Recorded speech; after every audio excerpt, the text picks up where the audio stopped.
आज हम लोग क्वेश्चन 21 से लेकर के 30 तक का सॉल्यूशन देंगे। सबसे पहला हम लोग सोचते हैं अम्ल वर्षा। अम्ल वर्षा किस पर्यावरण प्रदूषण से बनती है? तो पहला ऑप्शन है कार्बन मोनोऑक्साइड और हाइड्रोजन। इससे नहीं, CO प्लस H2 से आपका बनता है जल गैस।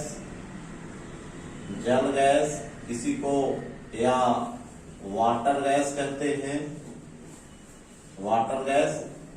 दूसरा आपका है sir CO plus N2।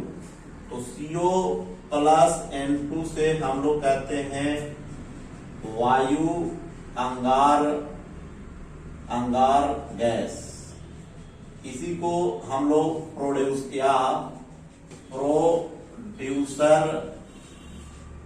Gas कहते हैं। तो CO और N2 से मिलकर के आपका बना वायु अंगार गैस या प्रोड्यूसर गैस। CO और H2 से मिल गया जल गैस या वाटर गैस।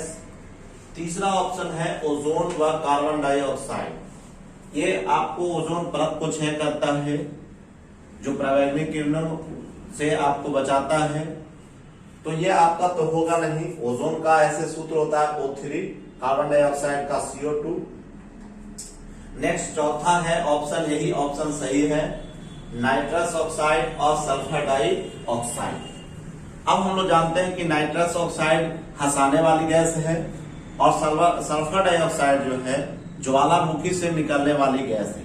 लेकिन यदि ये दोनों गैस आपस में मिल जाए तो उससे आपका अम्ल वर्षा होता है, जो आजकल हम लोग जानते हैं कि सबसे ज्यादा जो है ताजमहल को प्रभावित कर रहा है। कौन सी गैस? तो आपका अम्ल वर्षा, जिसमें आपका N2O और सल्फर डाइऑक्साइड मिला रहता है। नाइट्रस ऑक्साइड को हम लोग कहते हैं हंसाने वाली गैस कहते हैं, जबकि आपका सल्फर डाइऑक्साइड जो है ज्वालामुखी से आपका निकलने वाला गैस है। Next question number 22। कार्बन का शुद्धतम रूप आपको हीरा कहलाता है। सबसे शुद्ध रूप आपका हीरा है। कार्बन का शुद्धतम रूप जो है हीरा है। हीरा का संकेत भी आपका C होता है।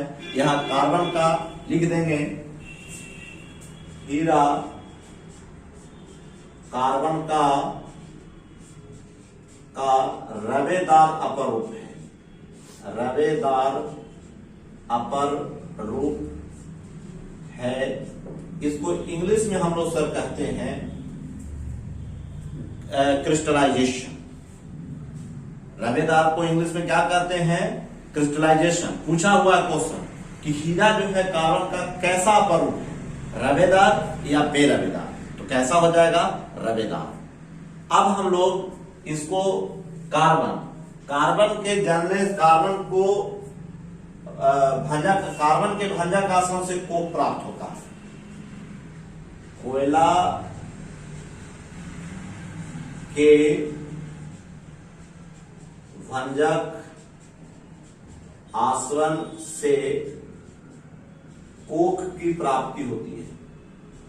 कोक की प्राप्ति होती है तथा लकड़ी के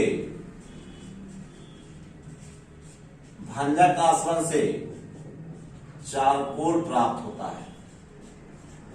चारकोल प्राप्ति होती है। तो कोयला के भंजक आसवन से कोक मिल जाएगा और लकड़ी के भंजक आसवन से चारकोल हो जाएगा। और कोयला एक प्रकार का जीवाश्म ईंधन है। कोयला 4 प्रकार के होते हैं। एक आपका एंथ्रासाइट, दूसरा आपका बिटुमिनस, तीसरा आपका लिग्नाइट और चौथा आपका पीट। सबसे अच्छा कोयला किसको माना गया है? तो सबसे अच्छा कोयला एंथ्रासाइट को माना गया है। जबकि पूछेगा कि ईंधन कोयला किसको मानते हैं, तो बिटुमिनस को मानते हैं।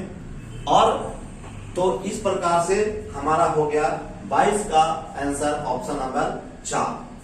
नेक्स्ट, कृत्रिम डिटर्जेंट क्या है? डिटर्जेंट का मतलब होता है जिसको हम लोग देहाती भाषा में सरफ कहते हैं। डिटर्जेंट का मतलब अपमार्जक भी होता है। तो सबसे पहले आते हैं, पहला ऑप्शन है सोडियम लवण में बसा अम्ल। ये नहीं होगा। सोडियम लवण के बसा अम्ल में साबुन की प्राप्ति होती है और साबुन का सूत्र होता है C17H35COONA। साबुन का सूत्र क्या होता है? साबुन का सूत्र होता है C17H35COONA। उसी प्रकार से दूसरा है सोडियम कार्बोनेट और कैल्शियम क्लोराइड। यह तो नहीं होगा। सोडियम कार्बोनेट डेकाहाइड्रेट को हम लोग कहते हैं washing soda. Sodium carbonate decahydrate को हम लोग कहते हैं वॉशिंग सोडा, धोने वाला सोडा। धोने वाला सोडा का सूत्र हुआ sir Na2CO3 10H2O। Sodium carbonate decahydrate, इसी को हम लोग वॉशिंग सोडा कहते हैं। Washing soda, washing soda. Next तीसरा है हाइड्रोक्लोरिक अम्ल का कैल्शियम लवण। हाइड्रोक्लोरिक हमारे पेट में पाया जाता है, जिसका सूत्र होता है HCl, जो हमारे भोजन को पाचने में मदद करती है। हाइड्रोक्लोरिक अम्ल का सूत्र क्या हो जाएगा? हाइड्रोक्लोरिक अम्ल, इसका सूत्र हो जाएगा सर HCl। अब नेक्स्ट क्वेश्चन नंबर डी है और यही आपका ऑप्शन है सर। चक्रीय एवं अचक्रीय सल्फोनिक अम्ल के सोडियम लवण के मिश्रण को डिटर्जेंट कहते हैं। इसको हिंदी में अपमार्जक या सर्फ कहते हैं। तो इस प्रकार से हमारा 23 नंबर क्वेश्चन हुआ। अब आइए 24 नंबर, डायनामाइट। सबसे पहले जान लीजिए कि डायनामाइट का खोज किसने किया था। तो डायनामाइट का खोज किया था अल्फ्रेड नोबेल। डायनामाइट का खोज किया था, डायनामाइट की खोज अल्फ्रेड नोबेल ने किया था। अल्फ्रेड नोबेल ने किया था। अब हमारा है सर, तो डायनामाइट का खोज किसने किया था? Nobel, Alfred Nobel. और आप लोग जानते हैं कि इन्हीं के नाम पर हमारा जो है नोबेल पुरस्कार, जिसका गठन 1900 में हुआ और 1901 से हमारा नोबेल पुरस्कार दिया जाता था। अब जो है इसको जो है अल्फ्रेड नोबेल ने सबसे पहले 5 क्षेत्र में दिया पुरस्कार दिया जाता है। एक आपका रसायन के क्षेत्र में हो गया, फिजिक्स के भौतिकी के क्षेत्र में हो गया, स्वास्थ्य के क्षेत्र में जिसको हम लोग कहते हैं चिकित्सा के क्षेत्र में बोलते हैं, एक शांति का क्षेत्र में बोलते हैं, दूसरा आपका साहित्य के क्षेत्र में बोलते हैं, और इसके बाद 1969 से हमारा अर्थशास्त्र के क्षेत्र में भी दिया जाता है। इस प्रकार से नोबेल पुरस्कार कितने क्षेत्रों में दिए जाते हैं? 6 क्षेत्र में दिए जाते हैं। अब आइए, हमारा पहला ऑप्शन है TNT। इसको कहते हैं हम लोग ट्राई नाइट्रोटोलुइन।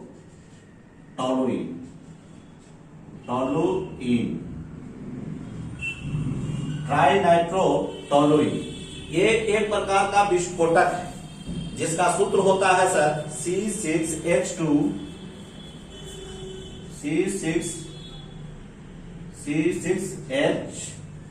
H जो है आपका 3 होता है, H2 होता है, C6H2 N और 2 का होल 3। चूंकि आपका ट्राई है इसलिए NO2 का होल 2 होल 3 और ये आपका CH3 हो गया। तो क्या सूत्र हो गया सर?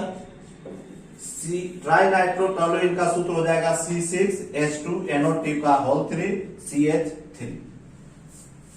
ये एक प्रकार का विस्फोटक है। ये एक प्रकार का क्या है? विस्फोटक, ट्राई नाइट्रोटोलुइन। अब डायनामाइट में मुख्य स्रोत रहता है नाइट्रोग्लिसरीन का। दूसरा आपका है पिक्रिक अम्ल, इसको कहते हैं TNP, try nitrophenol. Try nitrophenol phenol, इसको कहते हैं हम लोग पिक्रिक अम्ल को ही कहते हैं पिक्रिक अम्ल को ही हम लोग कहते हैं ट्राई नाइट्रोफिनॉल, जिसका सूत्र होता है C6H3N3O7। ट्राई नाइट्रोफिनॉल सूत्र हो गया C6H3N3O7। ये आपका हो गया TNP। अभी तक हम जितने भी बात कर रहे हैं वो आपका विस्फोटक है। एक है RDX। RDX का फुल फॉर्म होता है रिसर्च डेवलपमेंट एक्सप्लोसिव। RDX का फुल फॉर्म होता है रिसर्च डेवलपमेंट एक्सप्लोसिव। इस प्रकार से हम अब चारों क्वेश्चन का डिस्क्रिप्टिव आपको देंगे और चारों से कुछ न कुछ क्वेश्चन निकल करके आएगा। जैसे मैंने कहा कि डायनामाइट एक प्रकार का विस्फोटक है जिसमें हम लोग नाइट्रोग्लिसरीन का प्रयोग करते हैं। उसी तरह से हम तीनों ऑप्शन को आपको बताएं कि तीनों ऑप्शन का कहां चारों ऑप्शन का उपयोग है। तो इस प्रकार से हमारा 21 से लेकर के 24 तक हुआ। अब हम लोग चर्चा करेंगे क्वेश्चन नंबर 25 से 27। तो फलों के रसों के परिरक्षण के लिए किस रसायन का प्रयोग किया जाता है? फलों के रसों के परिरक्षण के लिए सोडियम बेंजोएट का प्रयोग करते हैं। आपका अमोनियम सल्फेट है सर, ये आपका उर्वरक है। सोडियम हाइड्रोक्साइड NaOH, इसी को कहते हैं सोडियम हाइड्रोक्साइड। इसी को हम लोग कहते हैं कास्टिक सोडा।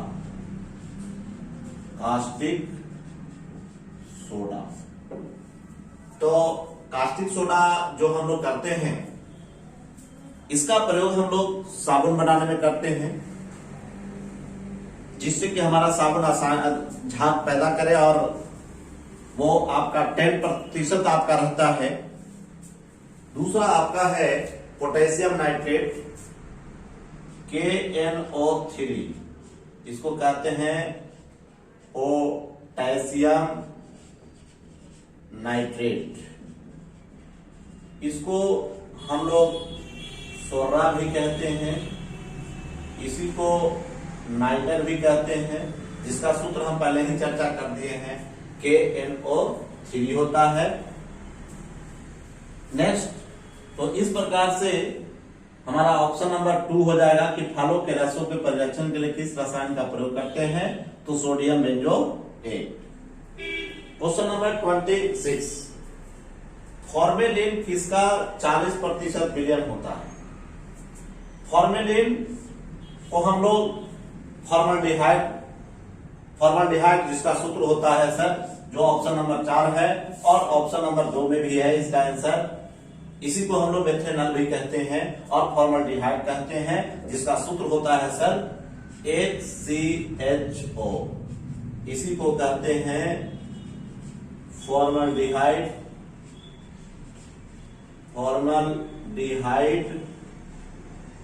या इसी को कहते हैं मेथेनॉल। ये आपका एल्डिहाइड ग्रुप का है। किस ग्रुप का है? एल्डिहाइड। दूसरा, तो इस प्रकार से फॉर्मेलिन किसका 40% विलयन हो गया? फॉर्मल्डिहाइड या मेथेनॉल का। ये आपका मेथेनॉल है सर, मेथेनॉल। इसका सूत्र होता है CH3OH। इसी को कहते हैं हम लोग मेथिल एल्कोहल। क्या कहेंगे? Methyl alcohol. इसी के पीने से व्यक्ति जो है अंधा हो जाता है। ठीक है, अब हम लोग चलते हैं ऑप्शन नंबर 3 में आते हैं मेथेनोइक अम्ल। मेथेनोइक अम्ल, इसी को हम लोग या फॉर्मिक अम्ल कहते हैं, फॉर्मिक अम्ल, जिसका सूत्र होता है सर HCOOH। यही फॉर्मिक अम्ल पूछता है सर कि चींटी के काटने से कौन सा अम्ल हमारे शरीर में प्रवेश करता है, या बिच्छू के डंक मारने से हमारे शरीर में किस अम्ल का प्रयोग होता है। तो चींटी और बिच्छू के डंक में मेथेनोइक अम्ल होता है, फॉर्मिक अम्ल होता है। किसका किसका हम लोग लिख देते हैं, चींटी तथा बिच्छू के डंक में, बिच्छू के डंक में फॉर्मिक अम्ल पाया जाता है,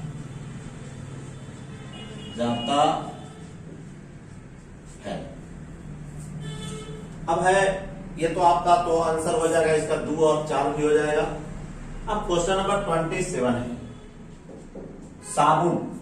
तो साबुन का हम लोग सूत्र पहले देखे थे, बताए थे आपको कि साबुन जो है C17H35COONA, C17H35COONA। साबुन बनने की प्रक्रिया क्या कहलाती है, तो हम लोग इसको कहते हैं साबुनीकरण कहते हैं। इसके बाद जो है हमारा एक है संघनन, जिसको कंडेंसेशन कहते हैं, संघनन इंग्लिश में कहते हैं कंडेंसेशन। इंग्लिश में क्या कहते हैं, कंडेंसेशन। द्रव से ठोस बनने की क्रिया को हम लोग संघनन कहते हैं। जल अपघटन, जल का टूटेगा तो जल अपघटन कहेंगे। वाष्पीकरण, वाष्पीकरण किसी भी टेम्परेचर पर होती है, वाष्पीकरण किसी भी टेम्परेचर पर हो सकती है, इसके लिए कोई टेम्परेचर फिक्स नहीं है। कमरे के टेम्परेचर पर भी वाष्पीकरण होता है। वाष्पीकरण की क्रिया के कारण ही हम लोग को गर्मियों में पंखा चलता है तो ठंडी महसूस होती है। और घड़े का जल किस प्रक्रिया के द्वारा हम लोग को ठंडा घड़े का जल लगता है, तो उसमें भी वाष्पीकरण की क्रिया होती है। कांच पर लिखने के लिए किस अम्ल का प्रयोग किया जाता है, तो कांच पर लिखने के लिए सबसे पहले हम लोग देखते हैं कि कांच क्या है। कांच एक सुपर कूल्ड लिक्विड है, जिसको अति शीतल द्रव कहते हैं। कांच को क्या कहते हैं, कांच को अति शीतल द्रव या इसी को सुपर कूल्ड लिक्विड कहते हैं, कहते। कांच एक प्रकार का मिश्रण है,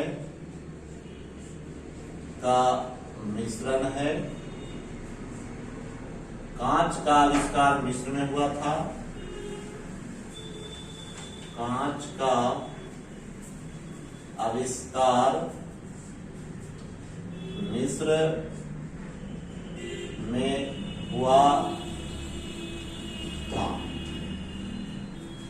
तो अब आइए हम लोग चर्चा करें कि कांच पर लिखने के लिए किस अम्ल का प्रयोग करते हैं। तो हाइड्रोक्लोरिक अम्ल, जिसको हम लोग HF कहते हैं, हाइड्रोजन फ्लोराइड।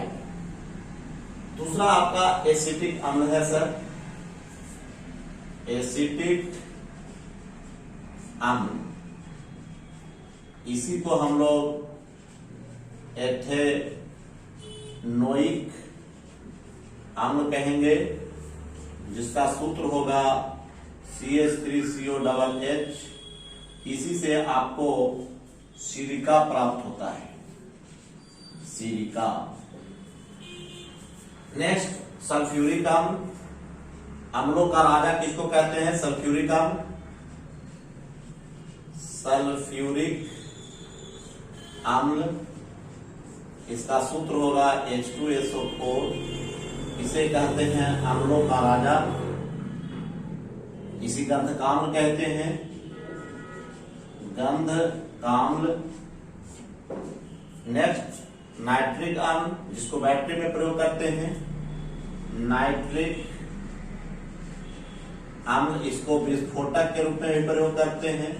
सूत्र होता है HNO3। तो कांच पर लिखने के लिए हाइड्रोजन फ्लोराइड का प्रयोग करेंगे। चलिए नेक्स्ट क्वेश्चन नंबर 29। सामान्य अल्कोहल के ऑक्सीकरण से बनता है। तो सामान्य अल्कोहल से एसिड बनता है जिसका फंक्शनल ग्रुप, एसिड का फंक्शनल ग्रुप होता है COOH। एस्टर का अगर फंक्शनल ग्रुप पूछता है एस्टर, ये अभिक्रियाशील समूह है, अभिक्रियाशील समूह। ये सबसे पहले जान लेते हैं कि अभिक्रियाशील समूह है क्या। जिस पर यौगिकों का रासायनिक गुण निर्भर करता है उसे अभिक्रियाशील समूह कहते हैं। जैसे पहले हमने कहा एसिड का COOH, एस्टर का आपका COO, कीटोन का हम लोग लेते हैं तो CO होता है, ईथर का देते हैं हम लोग तो आपका O होता है। तो इस प्रकार से 29 सामान्य अल्कोहल के लिए ऑक्सीकरण से बनता है क्या, एसिड। नेक्स्ट क्वेश्चन नंबर 30 जो लास्ट है। तेल एवं वसाओं के क्षारीय जल अपघटन देता है साबुन एवं ग्लिसरॉल, जो ऑप्शन नंबर 1 है। दूसरा आपका ऑप्शन है सर एथेनॉल। एथेनॉल को हम लोग एथाइल अल्कोहल कहते हैं, एथाइल अल्कोहल, जिसका सूत्र होता है C2H5OH। दूसरा है एथिलीन ग्लाइकॉल। एथिलीन ग्लाइकॉल का प्रयोग करते हैं एंटीफ्रिज के लिए या प्रतिहीन जिसको कहते हैं, जो आपका रेडिएटर में प्रयोग किया जाता है। एथिलीन ग्लाइकॉल का प्रयोग, एथिलीन ग्लाइकॉल का प्रयोग प्रतिहीन या एंटीफ्रीज के रूप में करते हैं, के रूप में करते। नेक्स्ट आपका है एथेनोइक अम्ल। इसी को हम लोग कहते हैं आपका एथेनोइक अम्ल को ही एसिटिक अम्ल कहते हैं। एथेनोइक अम्ल को एसिटिक अम्ल कहते हैं,